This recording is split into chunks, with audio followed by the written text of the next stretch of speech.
Us. We're gonna go over a real fun kicking drill. I call it how we hook kick around the clock. So take one of these headgear, take a belt, tie it to the bag, right? One of these bags works best because they actually kind of move, but your job is going to be to try and kick this bag, hook kick this bag until this head rolls all the way around and back to the front again, okay?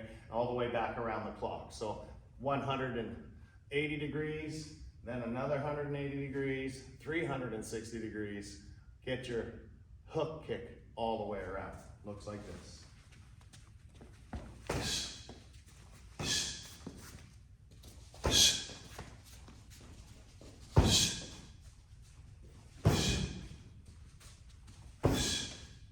All right, then you would take your other leg and you go back the other way.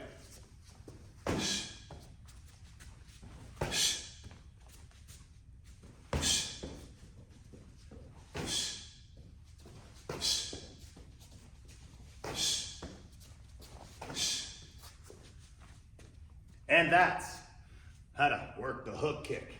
Heads will roll.